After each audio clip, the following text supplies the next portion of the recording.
bagay kuya, di naman po masamang humiling. Ang hiling ko po, gumanda po ako at lumiit po itong mga ngipin ko. Sana rin po matanggal po itong mga butlig ko at yung mga kapal ko pong kilay para po di pa ako pandirian. At higit po sa lahat, para matanggap na ako ng mga tao. Sana matupad yung mga hiling ko. Kuya.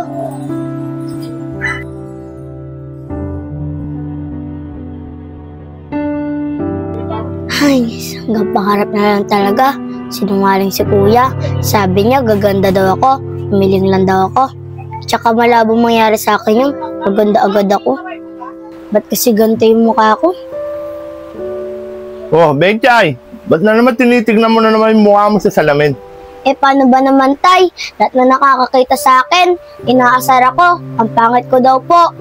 Alam mo, Betchay, huwag mo silang intindihin. Kaya sila tingin na tingin sa'yo kasi nag-iisa lang yung mukha mong yan dito. Kaya sa akin paningin, siyempre, ikaw ang pinakamaganda, anak. Ha?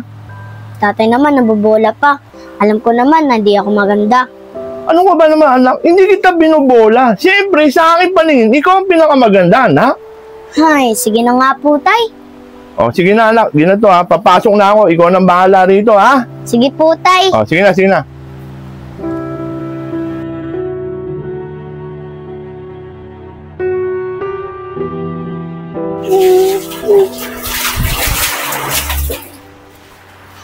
Isa na naman nila ako.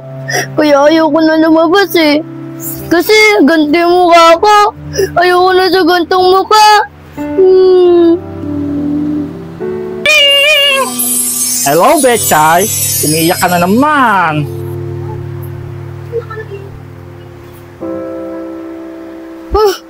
Sino po kayo? Paano po kayo nakapasok sa bahay namin? Ano ka, Betchay? Hindi mo natatandaan, Betchay? Ako nga pala yung tinulungan mo ng 2 beses, Betchay. Narito nga pala ako, Betchay, upang tuparin ko ang pangako sa'yo na tulungan kita. Napapatuparin ko ang mga kahilingan mo. Totoo po ba? Napapagaday niyo po ako? Kayo po ba yung tinulungan kong basurero? Totoo po ba na matutupad po yung hiling ko? Napapagaday niyo po ako? Tumpak ka, Betchay! Ako nga pala ang iyong Fairy Godmother! Kaya ngayon, Betchay, ipikit mo lang yung mata at ang iyong kahilingan ay matutupad na. Sige na nga po, pipikit ko na nga po ang aking mga mata.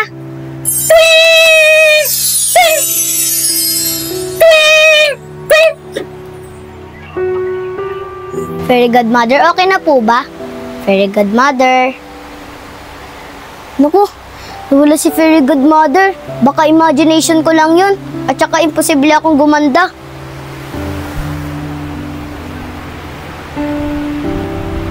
Hala, gumanda ako! Hala, totoo nga si Fairy Godmother. At ang kinis-kinis na ng mukha ko. At ayos na yung ngipin ko. Maganda na ako!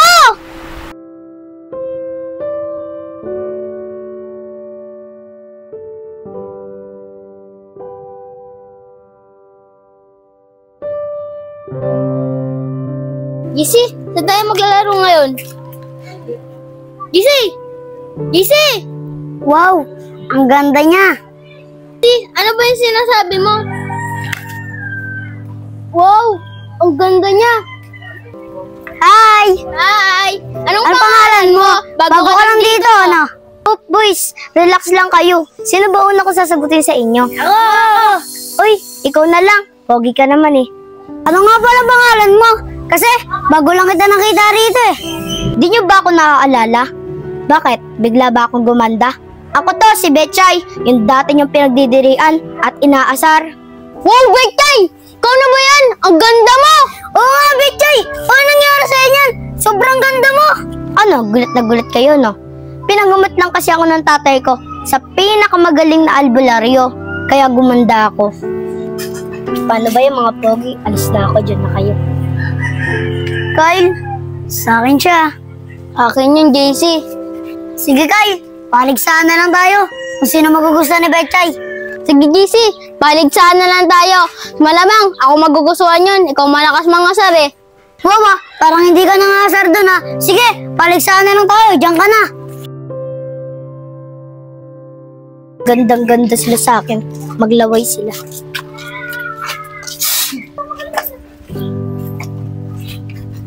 Si Betchay ba yun? Oo nga, di ako pwede magkamali. Betchay! Ay, ikaw pala, Kylie. Bakit? Betchay, anong nangyari sa'yo? Ba't gumanda yung mukha mo? Bakit? Gumanda ba ako? Simple lang naman. Pinagamot kasi ako ng tatay ko sa pinakamagaling na albularyo. Kaya gumanda ako. Talaga ba, Betchay? Ibig sabihin may pag-asa din ako gumanda? Ha? Pag-asa? Nagpapatawa ka ba? Hindi na yan kakayanin. Forever na yung mukha mo. Grabe ka naman, Betchay. Ganto din naman yung mukha mo, ah. Gumanda ka lang, nag-iba na yung ugali mo. Bakit? Totoo naman, ah, na naiinggit kayo kasi maganda ako. At saka wag mo na akong tawagin kaibigan. Wala akong kaibigan na pangit. Ano nga pangit? Grabe naman si Iris. Betchay, sorry ah. Kung lagi kita inasar dati. Ano ka ba, JC? Kalimutan mo na yon. Dati naman, pangit ako. Kaya ngayon, di mo na ako pwedeng asarin kasi maganda ako.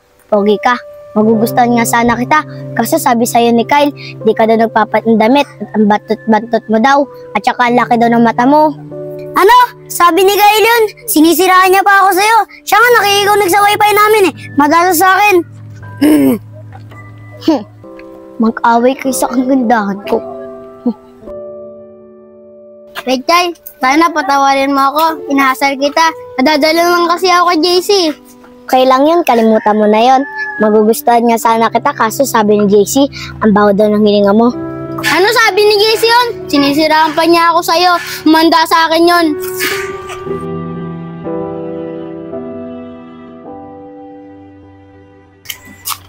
JC, ba't mo ako sinisiraan kay Betchay? Ikaw nga rin, Kylie. Sinisiraan mo kay Betchay.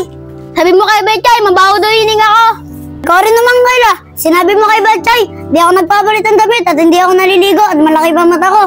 Tsaka Kyle, magpasalamat ka pa nga dapat sa akin eh. Kasi pinakinag kita sa wifi namin eh. Ano sinusumbat mo yan? Ikaw nga nakikain sa amin eh. Ikaw nga nangyayari ng toothbrush ko eh. Ikaw nga nakikitulog sa amin eh. Ikaw nga nakikidumi sa amin eh. Kyle, magsumbatan lang tayo. Paano? Yan. Yan, ganyan. Mag-away kayo sa kagandahan ko. Nako, Betchay. Nag-iba na ang iyong ugali mula nang pinaganda kita. Bilang ganti, Betchay, para busahan kita, ibabalik kita sa dati mong itsura. Twing! Twing! Makakabalik ka sa dati mong kagandahan kung maiisip mo ang iyong kamalian. Diyan ka na, Betchay. Ching! Ting! Ito lang pala yung kaldero ko eh. Ba't nandito to? Wala naman kanina dito to ah.